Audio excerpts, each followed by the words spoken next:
until I started this and really started hearing from people around the world who said, we need you to be that role model that doesn't exist. We need you to talk about being openly gay and loving the outdoors because the world needs to see that. So sort of unexpected, I've become a voice for a community that I did not expect to become when I started this. Welcome to the Go Hunt Life Show, hosted by Todd Nevins. This is Todd Nevins, and I explore stories about people that had seemingly normal lives and careers going, but they pulled the ripcord and blew up their comfort bubbles to hunt down their life that they had always dreamed of living. On the show today, I speak with Mikah Meyer. He quit his job and is 2 years into a 3-year journey to travel to all of the 417 U.S. National Park units. And if he completes this in the time frame that he's set, he will break 2 world records. He will be the first person to visit all 417 parks in one continuous trip and the youngest to visit all of them. This has the making of a great story, but it's only half of it. Mikah is also Christian and openly gay. His journey of visiting all of the U.S. parks started as a way to honor his late father that loved the outdoors and passed away at just 58. Over time, his story has transformed him into being a vocal ambassador for LGBT inclusion into the outdoor community. But the publicity that he is garnering is coming at a price, literally. One of his sponsors recently dropped him because they felt like his voice had become too loud and that he was doing too much outreach to the LGBT community. I didn't ask him during this conversation the name of that company, and after we stopped recording, he said that he was legally obligated to not disclose the company. I caught up to Mikah 1 month after he received that news, and spoiler alert, it hasn't slowed him down one bit.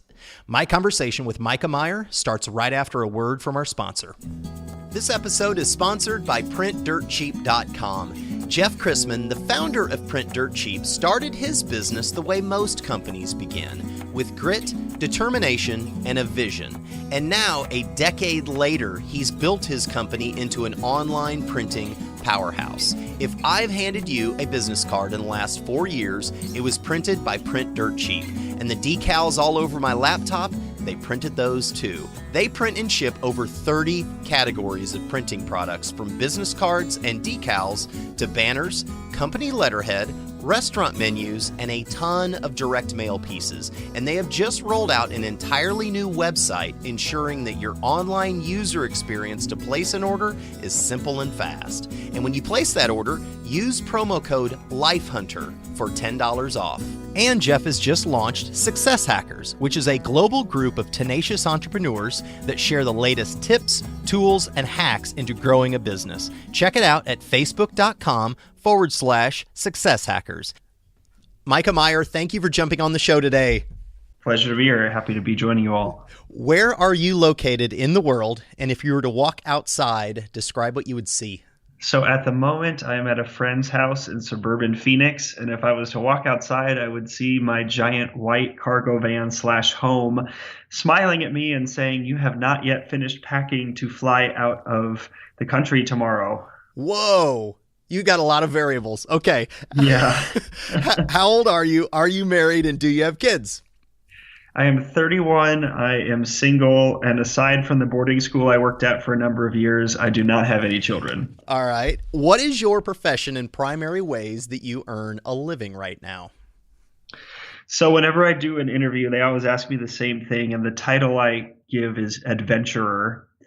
And what that means at the moment, ironically, since I live in a van, I actually primarily make my money by doing motivational speaking. So I guess you would call me Matt Foley.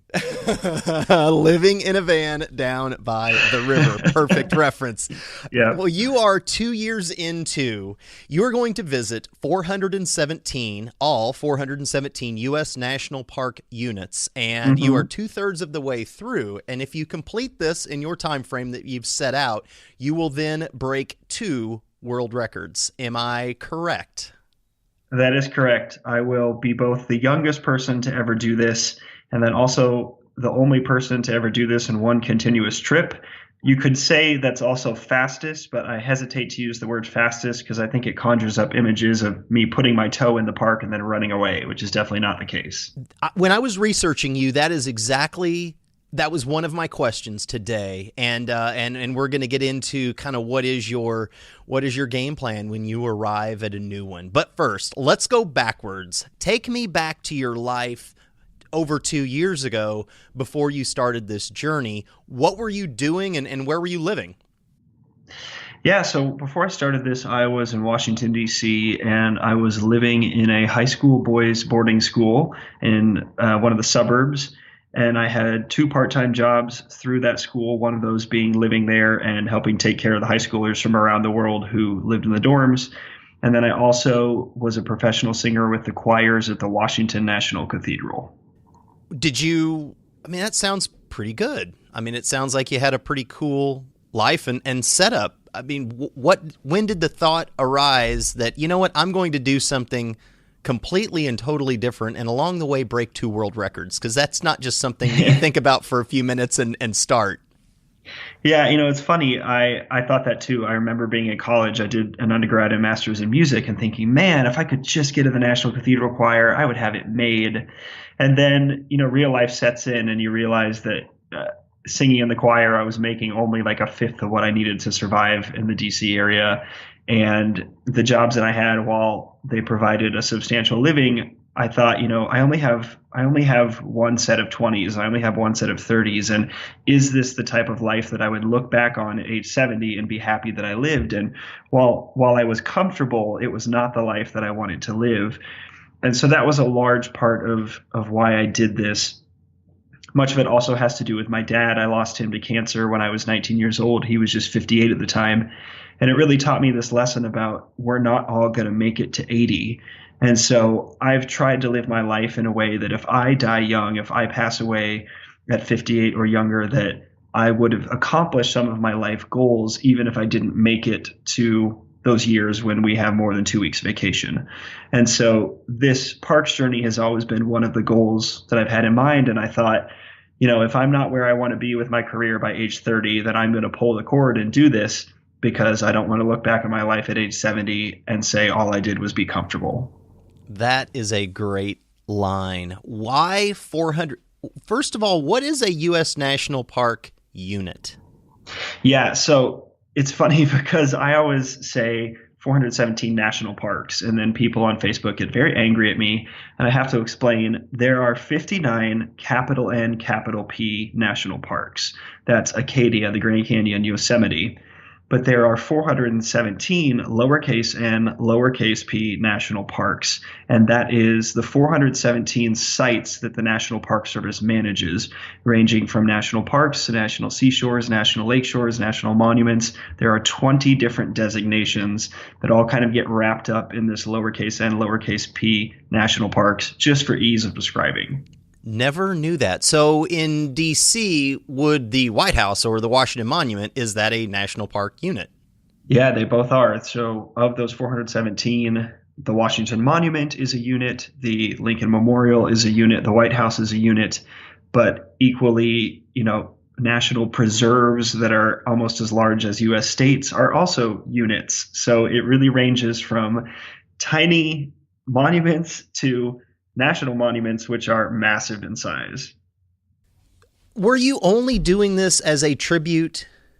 I mean, it sounds like you've got a number of different tributes going on. You didn't want to look back at 70 and think, man, I shoulda, coulda, woulda, and as a tribute to your dad. Is there a third layer of your motivation? Because you are 2 years in. You're not 2 weeks in. You're 2 years. And 2 years, there's a lot of ups and downs in that. What's kept you going as your why other than those other 2 things? Or has that been it? No, it's funny. I mean, I've learned that when it comes to like marketing something, we live in a $5 foot long world. So people want my story to be eat, pray, love. I was divorced and unloved and I left. Or Cheryl Strayed's wild. I couldn't get over my mother, so I did this thing. And it's tough because, and I'm sure you deal with this in podcasts, our lives are more complex than a 2-minute story. They're more complex than a headline. And so, my dad's passing and honoring his life and his love for road trips is a part of this. trying to take that lesson and live the life that I want to live is also a part of this. And then after beginning it, it also took on new meanings in ways that I never expected. And kind of that additional journey has been really being an advocate for the LGBT community. When I started this, I realized that there was not a single openly LGBT sponsored figure in the outdoors industry, and they'd actually never even had a Pride Month ad. In a world where Mormon-owned Marriott has an entire campaign marketing to LGBT people, the entire outdoors industry has never even had one ad.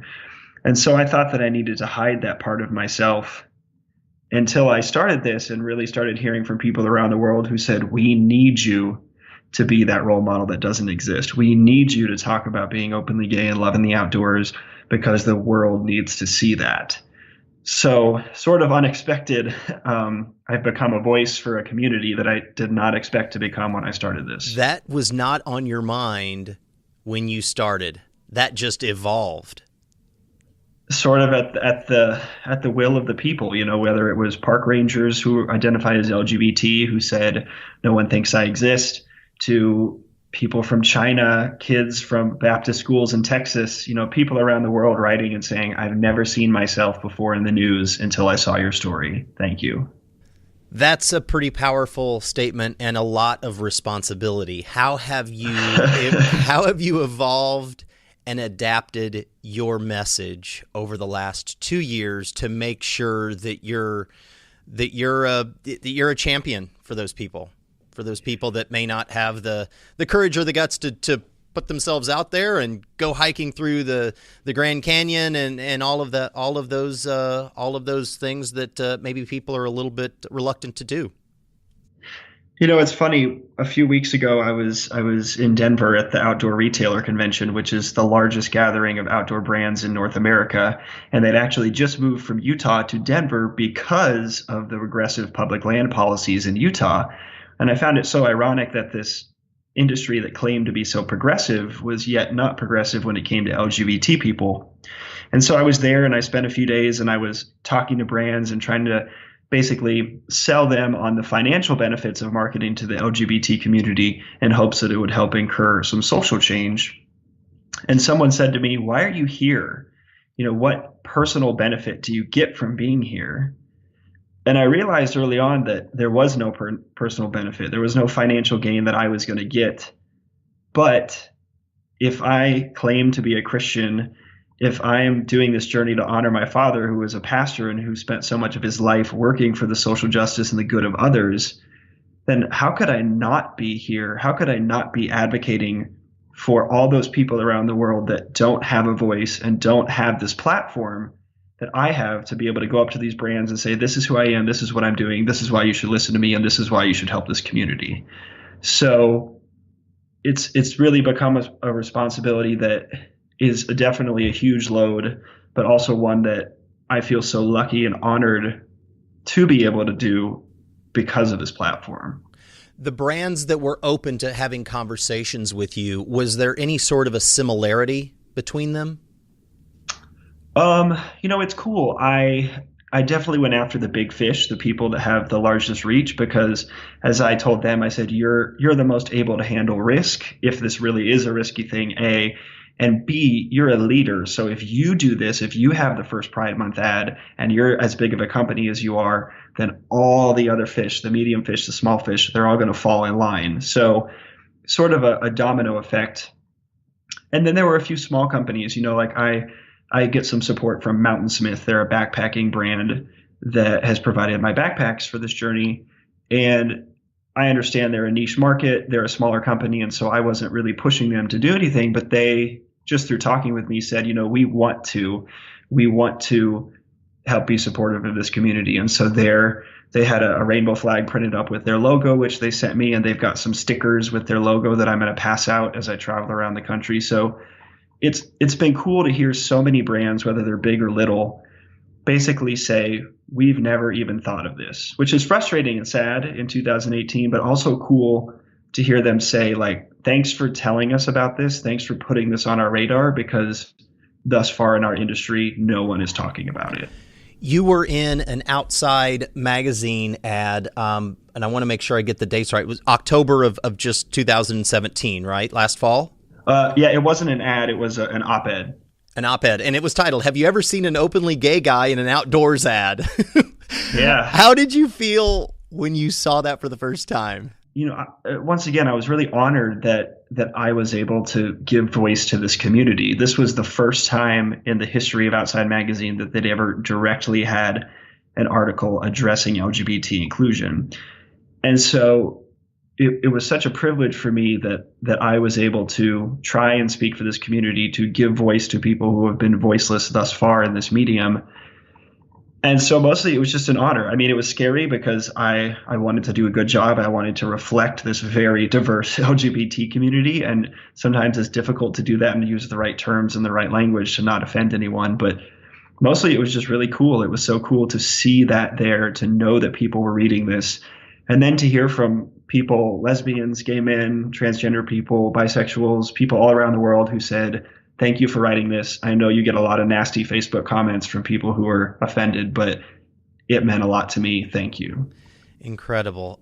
In a video that you published recently, so you make your money off of sponsorships and individual donations through Patreon, or like where does the income come in? This is an awesome thing, but that you also have to fill up the gas tank and fix flat tires and eat and all of those things. Like, where does the money come in? Yeah, so the vast majority of my income comes from individual donations.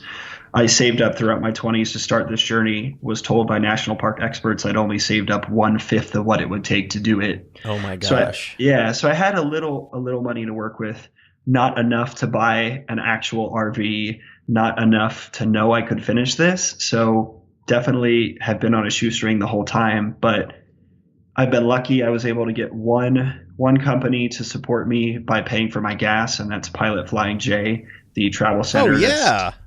Yeah, and they're national, so it made so much sense, and they had connections to my alma mater, so I felt really lucky with that. But I wrote 800 different companies when I started this. Anyone that I thought would have any connection to the national parks, and I was naive, and I thought, I'll just come up with this amazing plan. It'll be 2 world records. It'll be on the 100th anniversary of the Park Service, and every company will want to help. And what I really learned was, if you're not a celebrity, if you aren't on a Netflix show or already have a huge following, it's really tough. And so because of that, basically most of my support is through people who donate on my website, mikahmeyer.com. I kind of host my own Patreon, because Patreon, GoFundMe, Kickstarter, all those, they all take 7% of your donations. Whereas if you just host it on your own website through PayPal, you only lose 3%. So that's sort of the route that I've gone. Just people, as their heart is moved by something I'm doing, or as they're appreciating the content or the national park tips, whatever money they feel they can throw to help this mission finish, since I'm fundraising and trying to do it to make sure I reach the end, then that's what's kept me surviving so far. Support for this podcast and the following message comes from Click Placement, a digital agency designing Google AdWords and pay-per-click marketing strategies for startups, small businesses, and even people building a side hustle. Hit up clickplacement.com to start a conversation. If you would like to personally support the Go Hunt Life podcast, go to patreon.com/Go Hunt Life to make a donation.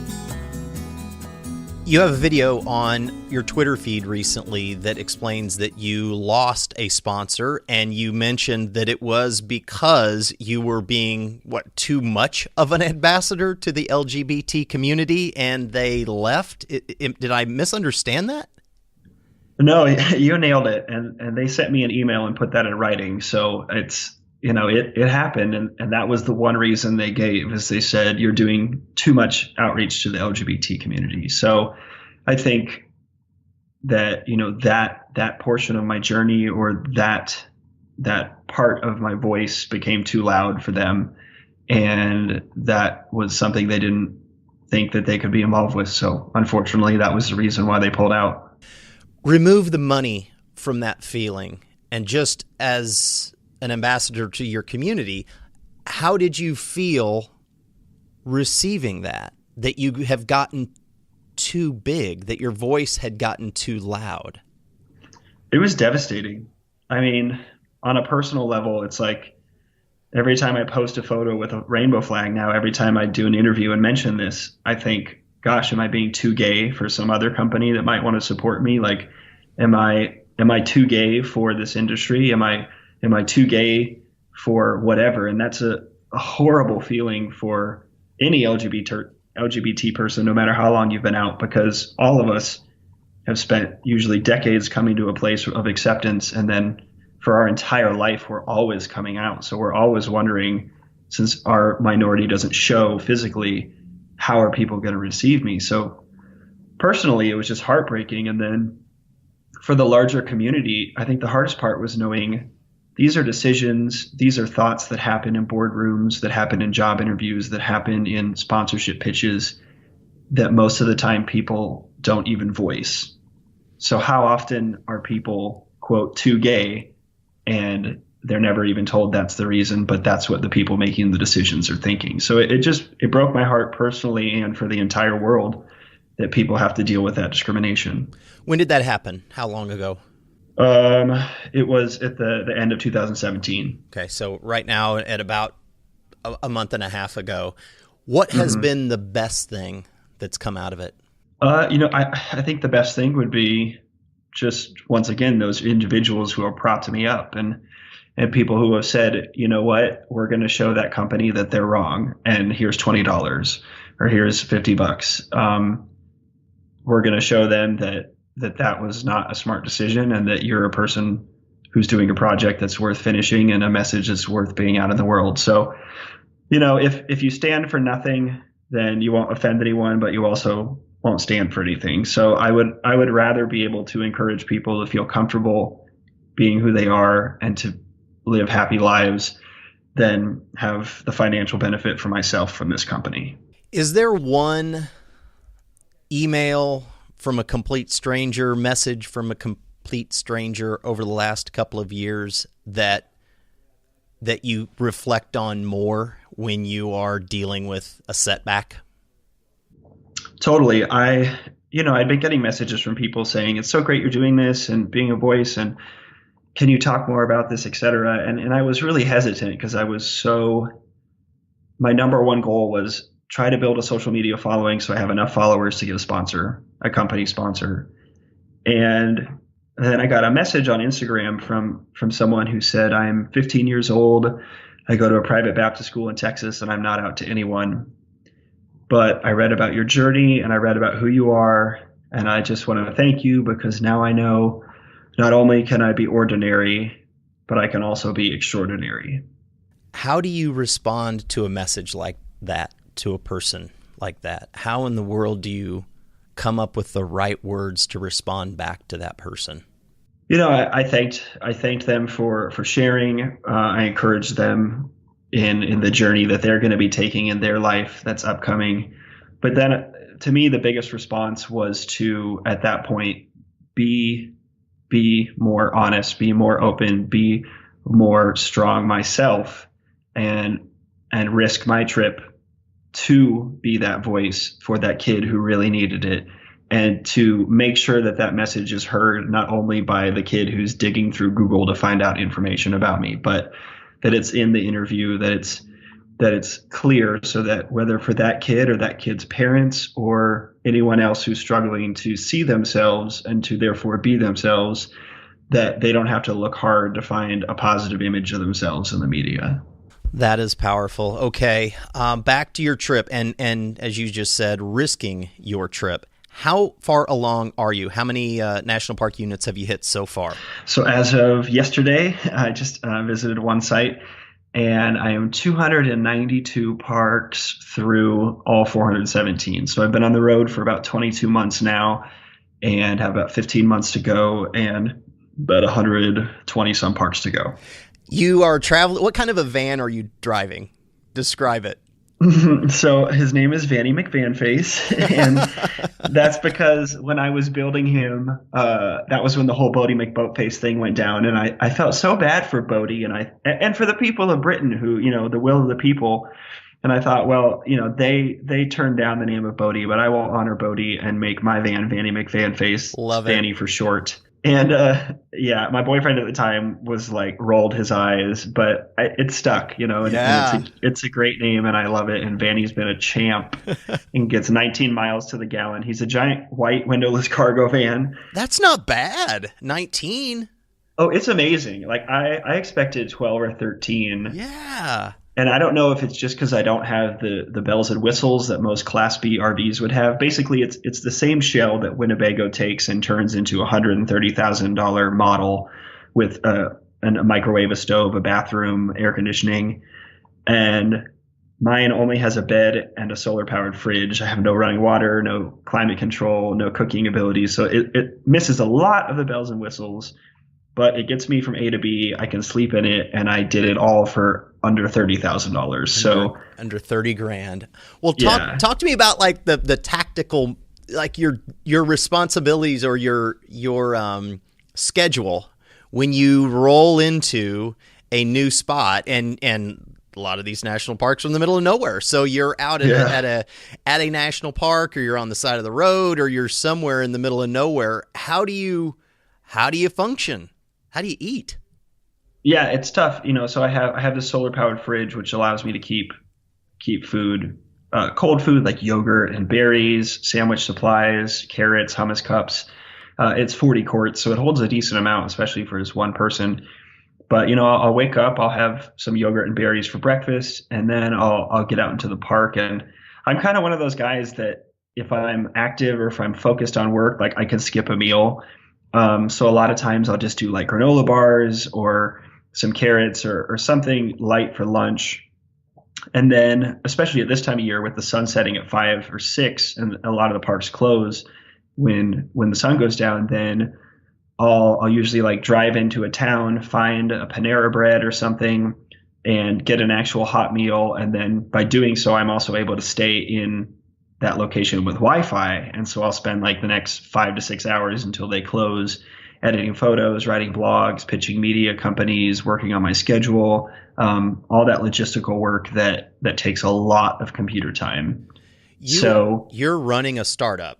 You are definitely running a startup. Do you have any help with anything? Is it all you, all the editing, scheduling, managing the money, doing interviews like this, travel schedule, any help?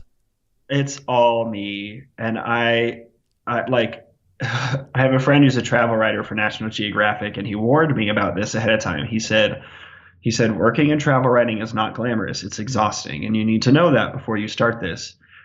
And now I'm like jealous of him because I'm like, at least you have National Geographic to handle your HR. Like I'm trying to do my taxes from the road. I'm trying to manage this LLC. It's the most insane thing I've ever done. And if I'd have known it would have been this much. It's not that I don't like doing the work. I just never realized how much it was more like running a business without Wi-Fi and an office and running water. Have you ever reached a point of considering giving up? Oh yeah. I mean, I've cried in more Panera Breads than I wish I would have. Especially early on. I had no idea. I easily spend, even now, twice as much time on my computer just doing logistical work as I do in the actual park. And so there were many times early on when I broke down, it was just like, why am I doing this? Why am I doing this? And then at some point, whether it was the supportive messages or I'd get one big donation and I'd say, okay, I can do this.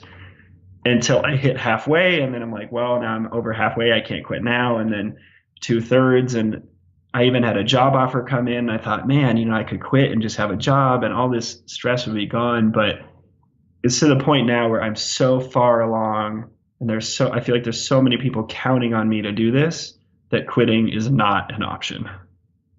All right. One of the world records that you're going to break is you will have visited these 417 the fastest or the most continuous. What is it? Yeah, I mean, I say the only person to ever do it continuously, which is essentially a synonym for fastest, because no, most people that have visited all the sites, the platinum members of the National Park Travelers Club, which is the organization that tracks this, most of them spent 3 to 4 to 5 decades doing it. And so it's been, like 1 month a year they'll go and do parks. So yeah, that's okay. So you mentioned this earlier in our conversation. You don't just show up, dip your toe in the water. Hey, there's a checkbox off. Like, what do you typically do when you get to one of them? yeah, it varies on the site, and I've gotten better at kind of knowing ahead of time. I don't often have a lot of time to research the site. I was lucky that I met one of those platinum members. He actually lived 5 miles east of me when I was planning this. And so he helped me develop a spreadsheet of sort of an ideal amount of days to spend at each park, or as I learned, an ideal amount of hours. Some of these historic sites are a museum, and so I can show up and take the tour at 10 o'clock, do the entire museum, and be done by noon.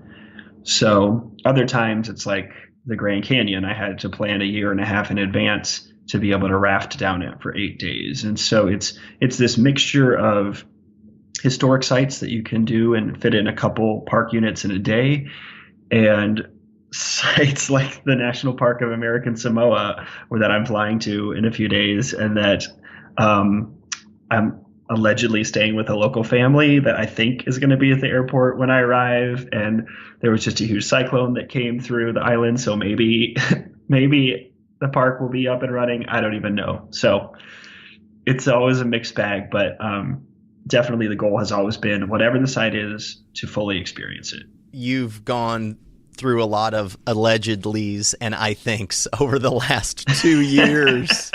Big time. Yeah. So you are flying out tomorrow to the American Samoa. What is it? It's called the National Park of American Samoa. And so it's the only NPS site that's in the Southern Hemisphere. Whoa. Yeah. That's expensive. That you're not just filling up the tank of gas and driving to it. So therein lies certainly more money troubles, more money to get there and back. How have you tackled that one? Sort of a mix of faith and chutzpah. I'm actually flying, instead of flying direct to American Samoa through Hawaii, which would cost about $1,900.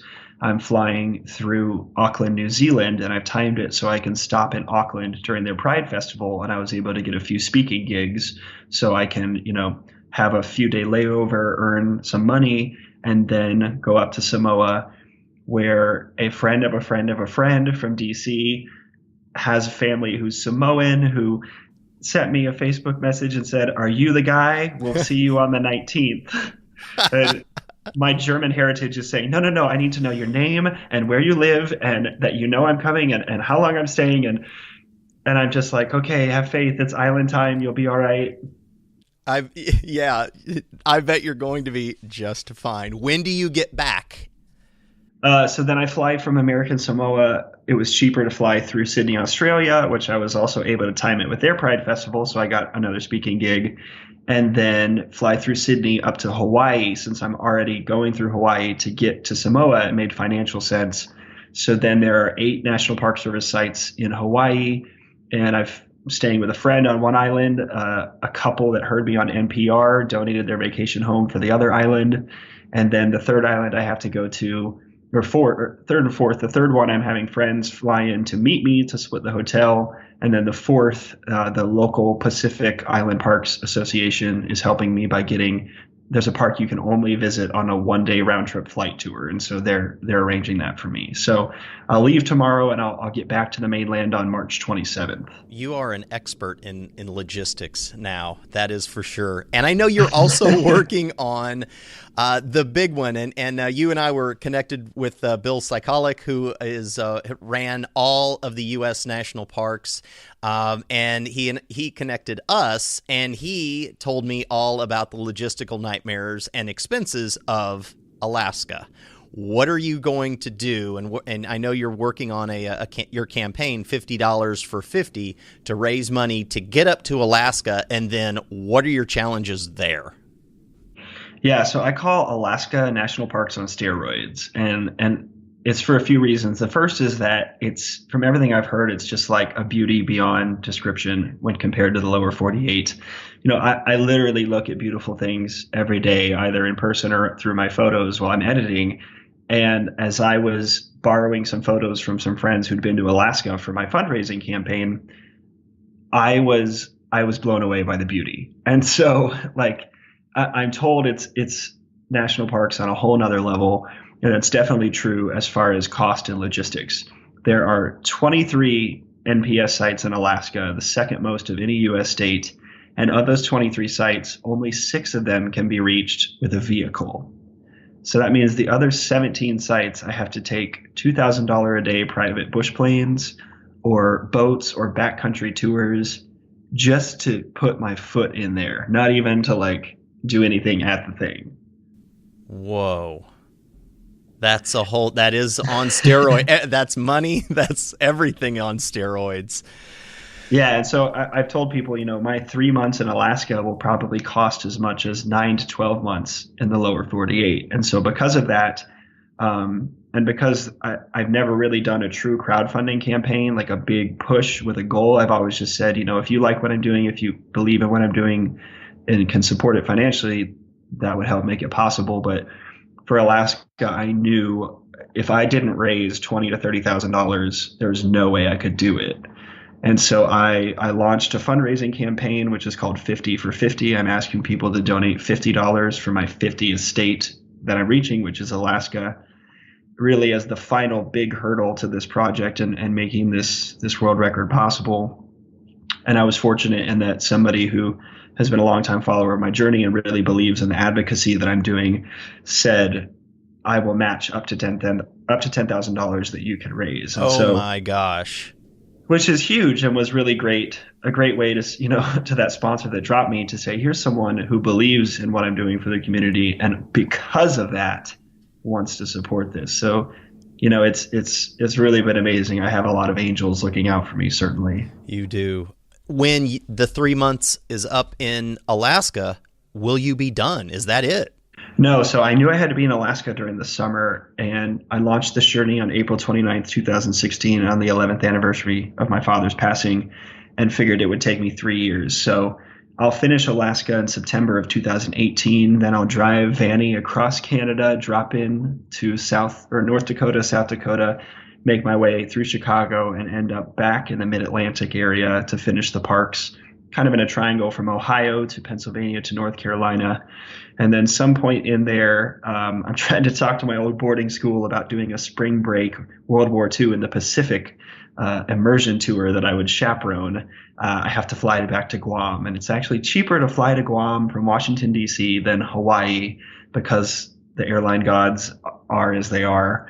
So kind of my final few months will be flying to Guam and back, driving to that new site in upstate New York that was added, and then writing blogs, hopefully getting a book ready for pre-order, a photo book, and just like drumming up support so that people, anyone who wants to is allowed to join me at the Washington Monument on April 29th, 2019. We're going to start with our hands on that first park site that I visited, and then walk past the reflecting pool to my final site, the Lincoln Memorial. That's April 2019.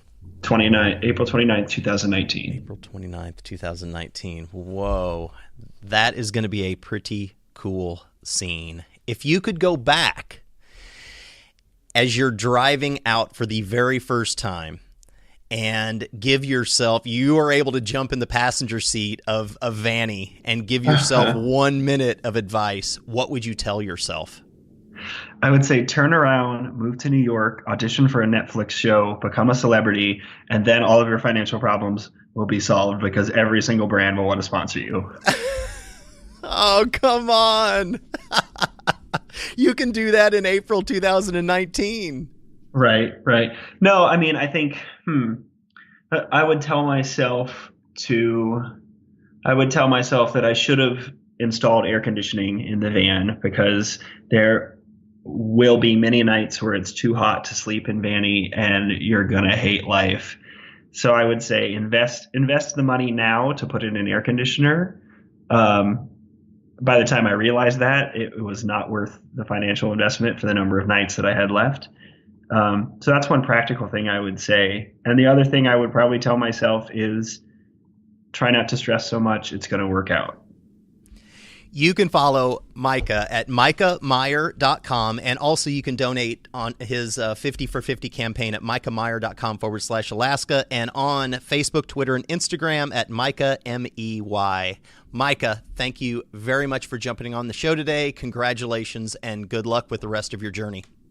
Thank you so much. And just because I have a funky spelled name, I'll tell everyone it's MIKAHMEYER from Mikah Meyer. And if you want to be there on April 29th, 2019 and finish this journey with me, you can find out all the details through all those avenues that you were just told. So I'd love to have you join me to finish this world record. Mikah, that is it. Thank you. Thanks. Don't forget to hit up the online printing rock stars at printdirtcheap.com and use promo code LifeHunter for $10 off. Hey, Life Hunters, thank you for listening to this episode of Go Hunt Life. If you like the show and would like to support it, go to iTunes and do this. Subscribe to the show, leave a rating, and review it. It helps, and thank you. If you or someone that you know has quit their normal life to follow their dreams, I would love an introduction and maybe interview them on the show. You can find me at GoHuntLife.com and also on Facebook, Twitter, Instagram, and Pinterest at Go Hunt Life. Until next time, stay weird, dare greatly, and ripcord out.